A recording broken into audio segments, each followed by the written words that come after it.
आवारा आत्माएं। बूढ़ी कमला का इकलौता 28 साल का लड़का शंभू, जिसे कमला ने बड़ी मुश्किलों से पाला था, उसकी परवाह नहीं करता था। उसकी माँ बहुत परेशान थी। गांव के जंगल के पास बनी हवेली को भूतिया समझा जाता था और लोग उस हवेली से बचकर निकलते थे। एक दिन शंभू भूतिया हवेली के पास से गुजर रहा था तो उसे एक घायल लड़की दिखी। अरे क्या हुआ तुम्हें? ठीक तो हो? हाँ, वो पैर फिसल गया और मूंछ भी आ गई, लेकिन मैं चली जाऊंगी, शुक्रिया। लड़की गांव की भूतिया हवेली की तरफ जा रही होती है। वो अपने घर वापस आ जाता है। बेटा शंभू, तू इतनी देर घर के बाहर मत रहा कर। तुझे पता है ना कि गांव की हवेली से अलग अलग तरह की खबरें आती रहती हैं। मैं ये सब अंधविश्वासों की बातें नहीं मानता। पढ़ा लिखा हूँ। मैंने तो आज ही एक लड़की को हवेली की तरफ जाते हुए देखा है। तू कहती थी वहाँ कोई आता जाता नहीं है। शंभू जब भी हवेली की तरफ से गुजरता, उसे वो लड़की वहां आते जाते दिखाई पड़ती। धीरे धीरे दोनों में प्यार हो गया। शंभू ने लड़की से शादी करने का वादा कर दिया। एक दिन शंभू की माँ की तबीयत काफी ज्यादा खराब थी। तभी लड़की का फोन आता है। अरे शंभू, चलो ना सिनेमा देखने चलते हैं। अरे यार, मेरी बूढ़ी माँ बीमार पड़ी है। शंभू, तुम अपनी माँ को छोड़ दो ना, वरना मेरी सारी उम्र उनकी सेवा में ही बीत जाएगी। यार, अभी तो ये माँ ही मुझे खिलाती है। मेरे होते हुए तुझे कोई चिंता नहीं है। तू मेरे साथ रह और मजे कर। शंभू को तो किसी की परवाह थी नहीं, इसीलिए शंभू ने अपनी बेसहारा बूढ़ी माँ को छोड़ दिया। माँ, बहुत हुआ। मैं अपनी पूरी जवानी तेरे साथ बर्बाद नहीं कर सकता। मैं शादी कर रहा हूँ, ये घर छोड़ रहा हूँ। बड़ी खुशी की बात है बेटा। मुझे क्या चाहिए ये तो बता। किसकी लड़की है? क्या नाम है? कहाँ रहती है? नाम तो मुझे नहीं पता, लेकिन तुझे क्या? वो लड़की मुझसे प्यार करती है। मैं उसके साथ खुश रहूंगा। बच्चे, तुझे पता है ना, हवेली की तरफ आवारा आत्माएं रहती हैं जो कई लड़कियों को मार चुकी हैं। तू मुझे डराना चाहती है ताकि मैं तुझे छोड़कर कभी ना जाऊं? अरे बेटा, मैं भला ऐसा क्यों कहूंगी। बस तू अपना ध्यान रखना। परसों ही सुमित्रा ताई का बेटा गायब हुआ है। मेरा मन बहुत घबराता है। तू तो सीधा साधा मेरा बच्चा है। तुझे कोई भी बहका सकता है मेरे लाल। ये दरवाजे तो तेरे लिए हमेशा खुले हैं। वाह माँ, ऐसे कह रही है जैसे किसी महल के दरवाजे हैं। भगवान से प्रार्थना कर वापस इस नर्क में कभी आना ना पड़े। माँ की आंखों से आंसू बहने लगे। शंभू अपनी माँ को छोड़कर लड़की के साथ उसके घर चलने को तैयार हो गया। जा बेटा, अगर हो सके तो हफ्ते 10 दिन में अपना चेहरा जरूर दिखा देना। शायद तुझे खुश देखकर मैं अपना आगे का जीवन काट सकूं। शंभू घर से निकलकर जा ही रहा होता है कि उसे उसका दोस्त धीरज मिलता है, जो बुरी तरह से घबराया हुआ होता है। अरे धीरज, तू इस तरह से क्यों कांप रहा है? सब ठीक तो है ना? ये क्या हाल बना रखा हुआ है तूने? यार, जान बचाकर वापस आया हूँ। हवेली पर आत्माओं का कब्जा है। बस किसी तरह बच गया हूँ भाई।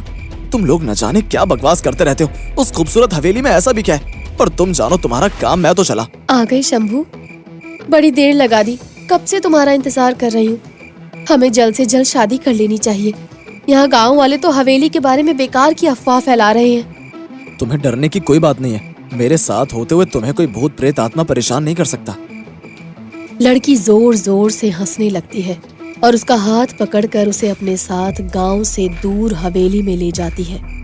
तुम यहाँ रहती हो? हाँ, मैं यहीं रहती हूँ। ये तो वही भूतिया हवेली है ना, जहाँ लोग कहते हैं 2 जवान लड़कियों की भयंकर आत्माएं रहती हैं। अब शंभू मन ही मन डर रहा था। तुम्हें ऐसा किसने कहा? यहाँ तो मैं रहती हूँ। ये बात तो पूरे गांव में मशहूर है कि इस हवेली में 2 आत्माएं रहती हैं। लड़की ने उसे फिर बड़े प्यार से देखा।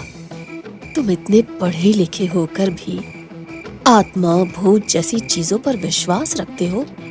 मैं फालतू में इतना सोच रहा हूँ। ये सब मन का वहम है। सच्चाई में ये चीजें होती थोड़ी ना है। दोनों लोग अंदर गए और शंभू ने देखा कि हवेली पूरी तरह से सजी हुई है। अगर यहाँ कोई चुड़ैल होती तो ये जगह इतनी सुंदर और साफ कैसे होती? अभी भी डर रहे हो? तुम्हें मुझ पर भी विश्वास नहीं? छोड़ो, थक गए होंगे ना, भूख भी लगी होगी। आओ चलो खाना खाते हैं। शंभू को एक बात बड़ी ही अजीब लगी। वहां पहले से खाना लगा हुआ था, लेकिन मूर्ख शंभू ने उस बात को भी अनदेखा कर दिया। लड़की आराम से खाना खाने लगी। शंभू तुम भी लो ना। शंभू ने खाना खाने के लिए जैसे ही रोटी उठाई, वो राख में बदल गई। उसने डर के मारे उसे छोड़ दिया और चावल की तरफ बढ़ा, पर वो भी राख बन गया। शंभू ने सोचा कि अगर ये बात वो किसी को बताएगा तो उसका मजाक उड़ेगा। उसे वो सब कुछ खौफनाक और डरावना लग रहा था। उसने लड़की से कहा, अच्छा ये तो बताओ तुम्हारा नाम क्या है? क्यों, नाम अच्छा ना हुआ तो मुझे छोड़ दोगे? नहीं नहीं, अच्छा तुम खाना खाओ, मैं अभी आता हूँ। तुम कहाँ जा रहे हो? मैं बाथरूम जा रहा हूँ हाथ धोने। शंभू वहां से उठा और बाथरूम की ओर चला गया। धीरज शंभू की माँ को बताता है, चाची शंभू को हवेली की तरफ जाते हुए देखा है। हे राम, जिसका डर था वही हुआ। माँ बुरी तरह से घबरा जाती है। तभी उसे गांव का एक आदमी और मिलता है जो कहता है, अरे चाची, शंभू पता नहीं क्यों उस भूतिया हवेली की ओर गया है। ऐसा लग रहा है कि मानो वो किसी से बात कर रहा है, पर उसके साथ कोई भी दिखाई नहीं दे रहा था। ये सुनकर शंभू की माँ बहुत डर जाती है और परेशान होकर घर में ही हनुमान जी का सिंदूर लेकर उस हवेली की ओर चल देती है। शंभू को बाथरूम में भी डर लगने लग जाता है। भगवान मेरी रक्षा करो, मैं जल्दी से जल्दी ये सब छोड़कर अपनी माँ के पास चला जाऊंगा। लेकिन जब वो बाहर निकल कर आया तो वो देखता है कि पूरी सजी हुई हवेली अब पूरी तरह से खंडर बन चुकी थी।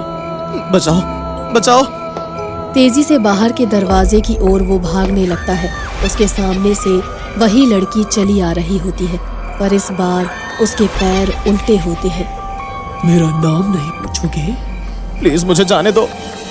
शंभू कुछ ही देर के लिए आगे बढ़ता है कि जब वो सामने देखता है तो एक और औरत उसके सामने खड़ी होती है, जो उस लड़की से बहुत बड़ी होती है, और उस औरत की आंखें पूरी तरह से लाल होती हैं। इससे पहले कि वो कुछ समझ पाता, वहां तेज हवाएं चलने लगती हैं और हर चीज उड़ने लगती है। शंभू अब बहुत ज्यादा घबरा जाता है। तुम दोनों कौन हो?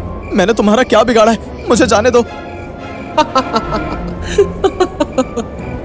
अभी थोड़ी देर पहले ही तो तुमने बताया था कि इस हवेली में 2 आत्माओं का साया है। भूल गए तुम? माँ, अब हमारा संकल्प पूरा होगा ना? हमें एक कुंवारा लड़का मिल गया है जिसकी हम बलि चढ़ा सकते हैं। तभी वहां दोनों आवारा आत्माएं अचानक किसी चीज से डरने लगती है। मौके का फायदा उठाकर शंभू वहां से बाहर का दरवाजा खोलता है और देखता है कि सामने उसकी माँ खड़ी होती है। माँ तू आ गई, मुझे बचा ले माँ। शंभू माँ को देखकर उनके पीछे छिप जाता है, जैसे कि वो बचपन में छुपा करता था, और माँ की आंखें ये देखकर नम हो जाती है।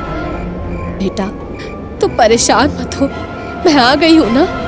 माँ उस दरवाजे की चौखट पर हनुमान जी के सिंदूर की एक लकीर बना देती है, जिससे वो दोनों आत्माएं बाहर ना आ पाए।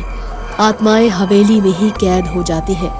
सभी गांव वाले मशाले लेकर वहां आ जाते हैं और हवेली को चारों तरफ से जला देते हैं, और आत्माएं उसी आग में जलकर हमेशा के लिए मर जाती हैं और गांव को उनसे मुक्ति मिल जाती है। शंभू और उसकी माँ वहां से वापस अपने घर लौट आते हैं और शंभू समझ जाता है कि माँ के सिवा कोई भी रिश्ता सच्चा नहीं होता, और घर जाकर अपनी माँ से माफी मांगता है और माँ के सपने पूरे करने में लग जाता है।